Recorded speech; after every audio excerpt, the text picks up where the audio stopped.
If you wanted the truth about Trump's deportation plans, could you find it at Fox News? That's a good one. With all the talk of deporting 12 million people, which, let's be honest, will never happen, the other question is, how come Trump's not talking about the wall? Is it because he never built one in the first place? Build hopefully more than the 52 miles, which is all he was able to get done. Not true. 500 miles where 450 of them were just repairing existing walls already. No, it was that's 52 not miles true. of new wall. That's not true. It You know better than anybody that that's not true. She built It's the not wall? true. That's been debunked. In this outfit? It's not true. You've I been could debunked. have. She could, though. I could dismantle and rebuild it, but this is proof. Yeah. That, of course, is Kellyanne Conway. And listening to her talk about what's real and what's not, seriously, her? Alternative facts to that. But the point remains. Wait a minute. Alternative that there's- facts? Here are some facts. The U.S.-Mexican border is the 10th longest border between two countries in the world. The total length of the continental border is almost 2,000 miles. Trump claims he built 500 miles of the wall, but that's a lie. Trump added 49 miles to a border that already had a fence. 49 miles, that's it. 49 out of 2,000. And all I can say is strap in. Now, here's where it gets interesting. Additionally, a private organization called We Build the Wall constructed less than 5 miles of a new wall on private property near El Paso. But by August 2020, the portions constructed by that organization were already in serious danger of collapsing due to erosion and just poor workmanship. So then the acting U.S. attorney in New York unsealed an indictment charging 4 people, including, you know this hump, former Trump chief strategist Steve Bannon, with a scheme to defraud hundreds of thousands of donors by illegally taking the funds intended to finance the wall, and they put it in their pocket. Build that wall. Build that wall. Bannon's partners were convicted and served 4 years in prison, but Trump pardoned Bannon. It's all converging, and now we're on, as they say, the point of attack. So the story of what's actually going on, according to Donald Trump's superfan, Lieutenant Governor Dan Patrick of Texas, is that these materials are not worth anything. They're junk. So the Texas Facilities Commission inspected everything. Oh, get his face. It's junk? So it's yes, cheaper junk for and Tyrus and I to buy. Yes, this is Exactly. this I'm happy to help your business. Option at but- all. Junk because it was Okay, rotting all right, in the everyone desert for changing 4 their- years. Yeah, maybe that's why. Whatever you want to say, the point is that this material is not worth the cost of shipping it from Arizona to Texas, and they don't want it. So this isn't about President Biden or lefties out there trying to sabotage Donald Trump on his way in. This is about the fact that this is junk and it's not worth it. So The truth about the wall is it's damn near impossible to create a 2,000-mile barrier that works. this isn't about President Biden or lefties out there trying to sabotage Donald Trump on his way in. As you heard Jessica Tarloff say, it's not easy. Material decays, they're stolen, they're faulty, and people still get across. And the funny part is this. So if you don't get an actual check from the Mexican government for $8 or $10 or $12 billion, whatever it will cost, how are you going to make them pay for the wall? I will. Trump's wall was another weak extension of his penis, as everything is. And he referred to my hands. If they're small, something else must be small. Drop your pants.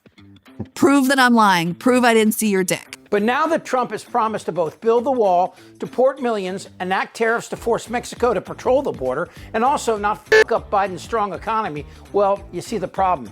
And yes, immigration is a problem, but not for the reasons Trump presents. Venezuelan killers, street gangs, occupying the town with MK-47s. I know that gun very well. I got to know it very well. I've become an expert on guns. But people are coming from the Congo. Last night we had 20 people come. Welcome to our country from the Congo. Where do you live in the Congo? We live in prison. Oh, that's right. They released them from prison. I don't think they wanted to ask what they did, but they're coming in from Africa. My question is, do you have no shame? So what's going to happen? If Stephen Miller has his way, what is next? But everything in the world is going to change on January 20th, because the President of the United States is going to use every single legal, diplomatic, and financial tool to halt the entry of all illegal aliens into this country. There will be no benefits, there will be no entry, there will be no asylum, there will be no admission. You may be prosecuted, you will certainly be arrested, and you will absolutely be deported. The entire world, Mexico, Northern Triangle, Central America, South America, Africa, Asia, the Middle East, will get this message. There is no unlawful route to enter the United States of America. Every presidential authority, including his absolute authority under Article 2 to defend the territorial sovereignty of the United States, will be used, from the Department of Defense to the Department of Justice to Homeland Security and every single other lawful authority at his disposal. It will be the end of the evasion. It will be the beginning of the liberation. All of that sounds real macho, for that pencil dick. But how do you round up 12 million people, including new citizens who were born here and became Americans under the 14th Amendment? You've promised to end birthright citizenship on day one. Is that still your plan? Yeah, absolutely. The 14th Amendment, though, says that, quote, all persons born in the United States are citizens. Can you get around the 14th Amendment with an executive action? We're going to have to get a change. We'll maybe have to go back to the people, but we have to end it. Okay, so let's do the math here. I mean, say you could find 1,000 undocumented people a day. It would take 36 years to round up 12 million, and the cost would be in the billions, not to mention the civil unrest and the possible depression you create by removing this valuable workforce and destroying the economy with tariffs. But back to the wall. For every 20-foot wall, there's a 21-foot ladder. And if you place agents along the border and say you placed, 5 agents every mile, that would be close to 100,000 border agents, and you would still only cover 40% of the border. It's insane. That's disgusting. And Canada? Well, understandably, they're more worried about us heading there. Oh, Jesus didn't need an AR-15. How many AR-15s do you think Jesus would have had? Well, he didn't have enough to keep his government from killing him. So Trump was elected again on a lie. He can't fix the border because he doesn't understand the border. Punishing Mexico with tariffs will push more Mexicans across north as their economy collapses. But if you helped Mexico build their economy, not only would they not head north and run into this creep, America is for Americans and Americans only. But the stronger Mexico becomes economically, the better trading partners they are for us. And of course, that's known as a win-win. We are making the same mistakes from 1922 when we punished Germany after World War I, the result of which led to Hitler and the Holocaust and a Second World War. But in 1945, we helped Japan and Germany build their economies, and today they are allies. So why can't we do that today? Well, because as you heard, Americans are being fed racist lies. J.D. Vance also has a non-white wife, an Indian wife, and a kid named Vivek. All his kids have Indian names. So it's like, what exactly are we getting here? And that's not a dig at him just because I'm a racist or something. But it's like, who is this guy really? Do we really expect that the guy who has an Indian wife and named their kid Vivek is going to support white identity? And that has led to policies that have us attacking Mexico, the very nation who owned all of California when my great-grandfather was alive. Before the 1990s, undocumented immigration into the U.S. looked very different. For one, it was usually temporary. People used to go back and forth across the border. They would go north and, for the harvest, and they would earn some money, and they would go back to Mexico. And if they wanted to come live permanently in the U.S., there were a few legal channels, but not many.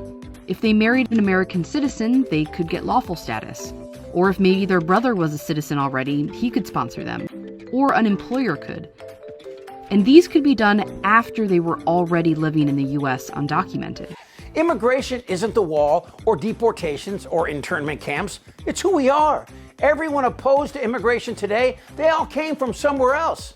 And at the risk of sounding Republican, I wish they'd go back. Damn right. I'm as mad as hell. This is not a normal election. Whether the women like it or not. Suck my fat one. This isn't their Republican Party anymore. And this guy's personal life is a total disaster. Trust me. Shut the f*** up, Dan. Who's with me? Oh yeah, the lie. indictable. Out of sheer morbid curiosity, I'm allowing this freak show to continue. I don't want to talk about this stuff. Am I wrong? Yes. Tick-tock. You're in a lot of trouble, Donnie. I think he's crazy. I'm Chip Franklin.